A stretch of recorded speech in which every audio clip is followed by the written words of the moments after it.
bon signe. Répliquer à Satan uniquement quand il insinue qu'il est comme Dieu en utilisant la parole de Dieu. Il ne la supporte pas. Puis, après la lutte, vient la victoire et les anges servent le vainqueur et le protègent contre la haine de Satan.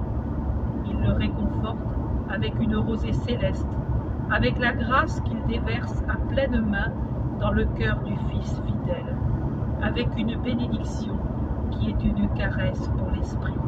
Il faut avoir la volonté de vaincre Satan, la foi en Dieu et en son aide, la foi dans la puissance de la prière et la bonté du Seigneur. Alors, Satan ne peut nous faire du mal. Va en paix. Ce soir, je te réjouirai avec leur. Chapitre 7. La rencontre avec Jean et Jacques. Je vois Jésus qui chemine le long de la bande verte en bordure du Jourdain. Il est revenu sensiblement à l'endroit où je l'ai vu pour le baptême, près du quai, qui paraît être très connu et fréquenté pour passer sur l'autre rive, la Pérée. Mais l'endroit où il y avait des gens en foule, maintenant paraît désert. Seuls quelques voyageurs à pied, à cheval ou à âne le parcourent. Jésus paraît ne leur prêter aucune attention. Il avance sur sa route en remontant vers le nord, comme absorbé dans ses pensées. Quand il arrive à la hauteur du quai, il croise un groupe d'hommes, d'âge variable, qui discutent avec animation entre eux et se séparent, une partie allant vers le sud, l'autre remontant vers le nord. Parmi ceux qui se dirigent vers le nord, je vois qu'il y a Jean et Jacques. Jean le premier voit Jésus, le montre à son frère et à ses compagnons.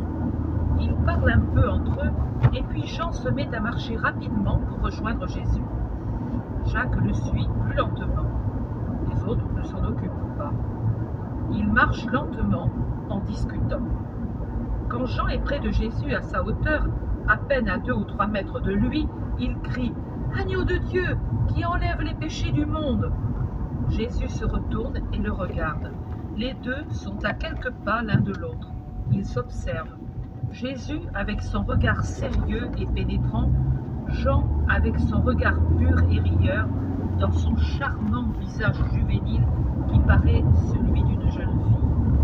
On lui donne plus ou moins 20 ans, et sur ses joues roses, on ne remarque rien qu'un duvet blond qui paraît un voile d'or. « Qui cherches-tu » demande Jésus. « Toi, maître. »« Comment sais-tu que je suis maître ?»